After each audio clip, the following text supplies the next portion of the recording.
everyone, we just wanted to do another video update for you after our latest trustee meeting. So back in the summer we had our last trustee meeting, but we decided instead of doing them monthly, as we've been doing for a very long time over Skype, we would do them less often but in person. So that's what we've been doing today, and the first one I think went really well, so we just wanted to let you know a little bit more about what we talked about. So the first thing we were doing is thinking about actually how do we share what happens today with you. So part of that is this now in this video, but actually we're going to prepare a kind of one-page summary of what took place as well as sharing the minutes. What we then want to do is actually ask you how you best want to hear what actually we talked about today. So we're going to send out a survey to ask you association volunteers, and actually at regional conferences we're then going to start asking our volunteers there how they want to hear from us in the Nightlines, because what we realise is we don't actually know the best way of doing that.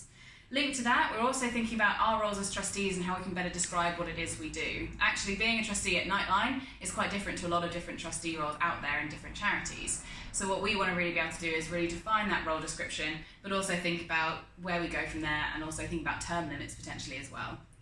Other than that, we submitted our annual accounts today of 2018, which is wonderful, so they'll be up on the Charity Commission and Companies House very shortly. And then linked to that, we're also starting budgeting for 2020. Our next trustee meeting is on December the 14th, and there we'll sign off on the budget.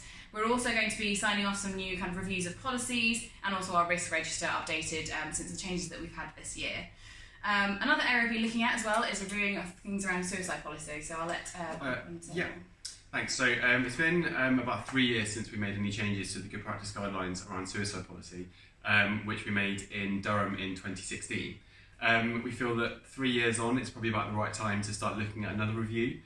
Things have moved on, best practice has moved on in the industry, and the evidence base is now better than it used to be. So we think this is about the right time to start doing another review.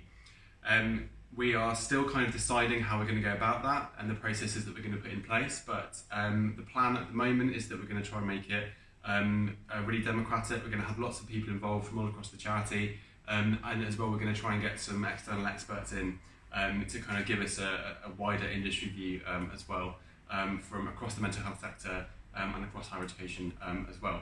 So look out for that, expect to hear much more about it in the run-up to regional conferences, where we'll start kicking things off, and then watch the space. Cool, so next meeting for us, as I say, 14th of December. We still also have many Skype calls in between then, but if you have any questions, obviously let us know, and we'll be sending out some more information on all of the things we talked about just now, as well as the minutes from today's meeting. Thanks so much everyone, bye!